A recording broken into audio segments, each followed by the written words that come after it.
Yo, it's Trey Dillon. Welcome to my channel. I hope you're having a great day. I know I am. Today I'd like to talk to you about the current gaming climate and why I feel like you shouldn't be in a gaming slump. If you're like me, I know you're trying to get your hands on that ever-elusive PS5, or if you make those poor choices, that Series X, hey look, I don't judge. It is what it is. This video is for those of you who are tired of playing those Battle Royale games and looking for a solo experience with a little depth, some pretty good mechanics, and some nice animations. Before we get into the video, please like and subscribe, and if you play these games before, go ahead and comment in the comment section some more reasons why you should play the games, or some reasons why you shouldn't play the games. I'd be interested to see what you guys have to say. With all of that fluff out the way, let's go ahead and get into the video after this intro.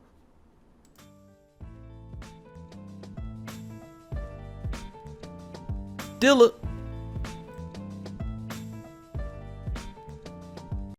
First up on our list is Horizon Zero Dawn. This is a game from developer Guerrilla Games.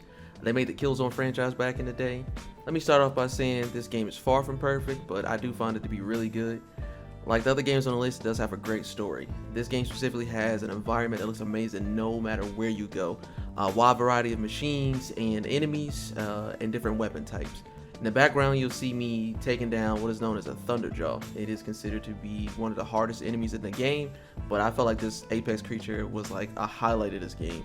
I'm giving you some of the good, so I gotta give you some of the bad. One of the worst things about this game was the facial animations and some of that voice acting.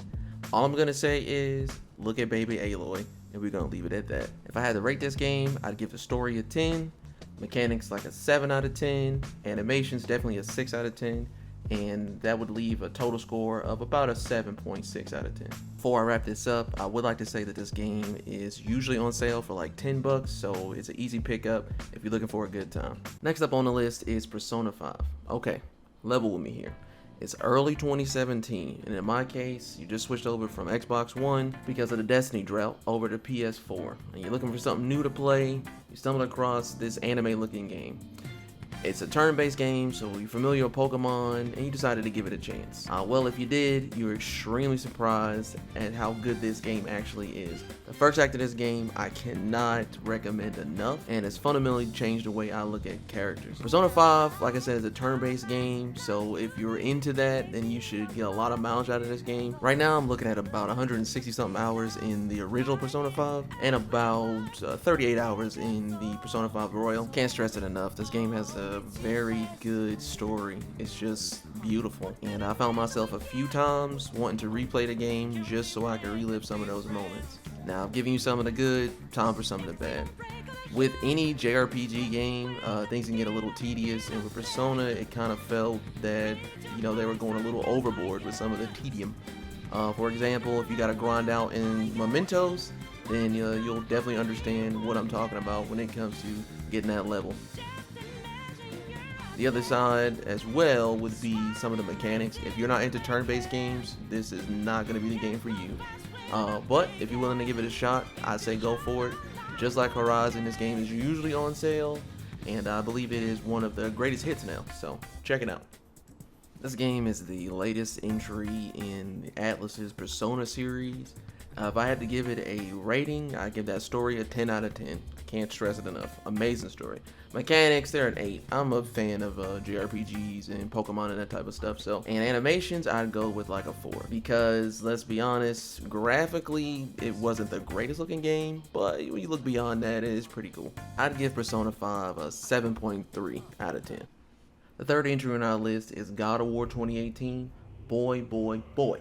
What praise can I give this game? It has a great story like the other entries on our list, but the visuals are leagues better than the previous entry, and the music is insane. I refuse to spoil anything about this game, so you're gonna have to trust me on this one. If you like difficult boss fights, beating up kids, and cutting things in half, you need to cop this ASAP. Yeah, I know what you're thinking. Well, I gave you the positives, so time for some negatives. The only negative thing I have to say about this game is that I was unable to play more. I'm waiting on this Ragnarok to come out. They pushed it back to next year. Not happy about it, but it is what it is. Gonna let them take their time so they can give me the quality experience that I want. If I had to score this game 10 out of 10, I'd give it a 10 out of 10. It's just that amazing. You need to play it. Stop what you're doing. Go play the game. Oh yeah, and thank me later. Our second to last entry on the list is Sekiro, Shadows Die Twice. Now, when I was making this list, I had a very hard time picking between number 2, number 3, and number 1, but I feel like it landed at a pretty good place. Sekiro has a special place in my heart. It is one of the most difficult games I've ever played in my life, but it's also one of the most rewarding games I ever played in my life. People say, hey, you think that's difficult? Why don't you try out Dark Souls? I don't want to try out Dark Souls. If you grew up in the 90s and you were watching Toonami and you fell in love with anime and that type of aesthetic, feudal Japan has a special place in your heart too. So I think you'll like it. What set this game apart from a God of War is that it had multiple endings. I played this game maybe 7 times at this point, got all 4 endings, got the platinum for the game. I just enjoy every single aspect of this game.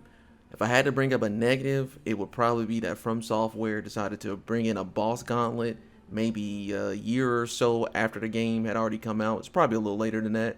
I don't know. I do know that by the time I got to the boss gauntlet, I just was pretty much uninterested in the game. That's coming from someone who's been around the block a few times when it comes to Sekiro. But if you're new to the game and you're starting off, if you fall in love with the game just like I did, you'll love that boss gauntlet. If I had to rate Sekiro 10 out of 10, I mean, what do you think? Obviously, it's going to be a 10 out of 10. The game's amazing. Go play it. Number 1 on our list is Ghost of Tsushima. This game takes the top spot because I consider it to be an almost perfect gaming experience. At the moment, I'm speaking about the base game and the partial expansion that is Legends. At the time of this recording, the director's cut should have been released, but I haven't gotten around to playing it just yet.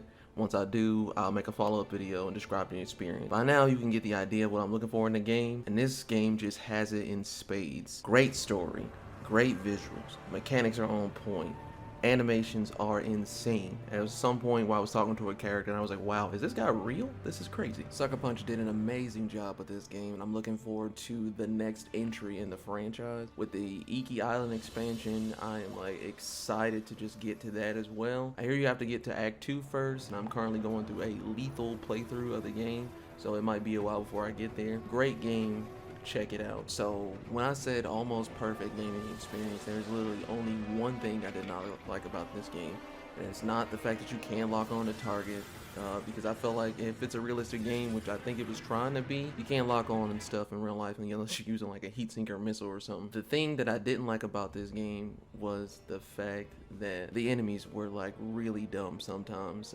When you're doing stealth missions, it's basically like, okay, do you not hear this? This is pretty wild. And yeah, I get it, you're a ghost, I understand that, but for a game that's based around realism, me clearing out an entire camp and nobody being able to see me, I'd like to attribute some of that to my skill, but I have to say that's just pretty stupid. I know what you're thinking. You're gonna say, well, Trey, you were doing a stealth mission, of course they're not supposed to hear you. Well, when I do stealth, I like to use explosives. So I'm using exploding arrows, and I'm still not being found by anyone. With the director's cut out, hopefully they have made the enemies a little smarter on Iki Island, so I'm looking forward to seeing exactly what they got going on. Maybe it'll change my mind and give me that gaming experience that I'm looking for. If not, this is still a must-play game if you are into samurais and that type of feudal Japan aesthetic. If I had to rate the game, I'd give it a 10 out of 10, but I'm going to put a little asterisk beside it because just the enemies were so dumb, and it was kind of a jarring experience. Well, there you have it, guys and gals. These are 5 games that I think you should play if you haven't, or you should replay if you have, just to make sure you're not in that gaming slump while waiting to get that PS5 or Xbox Series X. If you like this type of content, feel free to give me a thumbs up and subscribe to the channel. I'll talk with you later. Peace.